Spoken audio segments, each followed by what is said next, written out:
ஆபத்திலிருந்து தற்காத்துக் கொள்ள நடக்கும் ஒரு கொலையும், அதிலிருந்து எப்படி ஒரு குடும்ப தலைவன் தனது மனைவியையும் பிள்ளைகளையும் காப்பாற்றுகிறார் என்பதுதான் பாபநாசம் திரைப்படத்தின் ஒன்லைன். இந்த திரைப்பட பாணியில் அவ்வப்போது கொலை செய்யப்பட்டு சடலத்தை மறைத்துவிடும் சம்பவங்கள் நடந்து வருகின்றன. அந்த வரிசையில் அகமதாபாத்தில் நடந்திருக்கும் ஒரு கொடூர கொலை சமீபத்தில் சேர்ந்திருக்கிறது.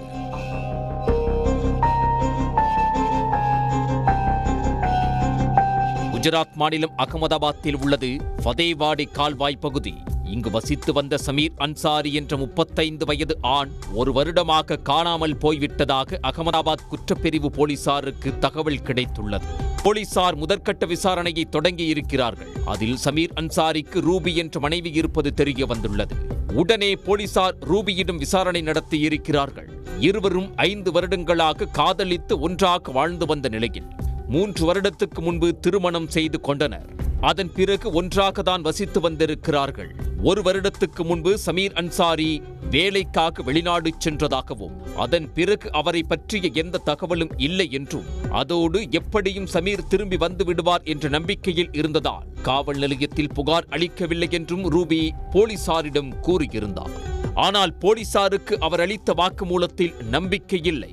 காரணம், சமீர் காணாமல் போனதிலிருந்து ஃபதேவாடி கால்வாய் பகுதியில் வசித்து வந்த வீட்டை காலி செய்து கொண்டு பக்கத்து ஏரியாவுக்கு ரூபி குடிபெயர்ந்திருக்கிறார். அதோடு இம்ரான் என்பவரோடு அவர் நெருக்கமாக பழகி வந்ததாகவும் அக்கம் பக்கத்தினர் கூறியிருக்கிறார்கள். சமீர் காதல் திருமணம் செய்து கொண்டதால் 5 வருடங்களாக குடும்பத்தினரோடு அவருக்கு பேச்சுவார்த்தை கிடையாது.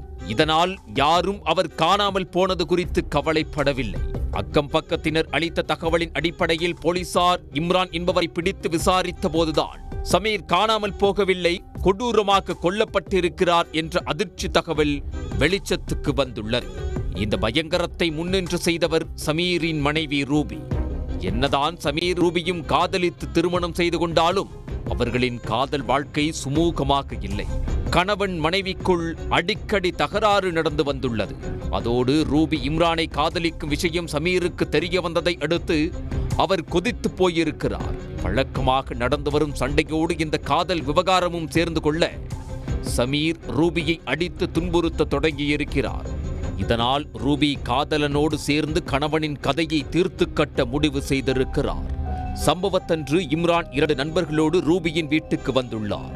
தூங்கிக் கொண்டிருந்த சமீரின் கை கால்களை 4வரும் சேர்ந்து கட்டி வாயை துணியால் அடைத்திருக்கிறார்கள். பிறகு கத்தியால் குத்தி கொன்றுவிட்டு சடலத்தை துண்டு துண்டாக நறுக்கி வீட்டின் சமையல் அறையிலேயே குழி தோண்டி புதைத்திருக்கிறார்கள். அதன் பிறகு அக்கம் பக்கத்தினரிடம் சமீர் வெளிநாட்டில் வேலைக்கு சென்று விட்டதாக கூறி நம்ப வைத்திருக்கிறார்கள். 3 மாதத்துக்கு பிறகு அந்த வீட்டை காலி செய்த ரூபி பக்கத்து ஏரியாவுக்கு குடிபெயர்ந்திருக்கிறார். சமீர் ஒருமுறை கூட வீட்டுக்கு வராததும் ரூபி இம்ரானோடு சுற்றித் திரிவதையும் பார்த்த அக்கம் பக்கத்தினர் சந்தேகம் அடைந்து காவல்துறையில் புகார் கொடுத்திருக்கிறார்கள். இம்ரான் அடையாளம் காட்டிய இடத்தை தோண்டிய போலீசார் உள்ளே இருந்து மனித எலும்புகளை மீட்டிருக்கிறார்கள். அவற்றை DNA பரிசோதனைக்காக அனுப்பி வைத்திருக்கிறார்கள். ரூபியையும் இம்ரானையும் கைது செய்ததோடு இந்த கொலைக்கு உடந்தையாக இருந்த மேலும் 2வரையும் தேடி வருகின்றனர்.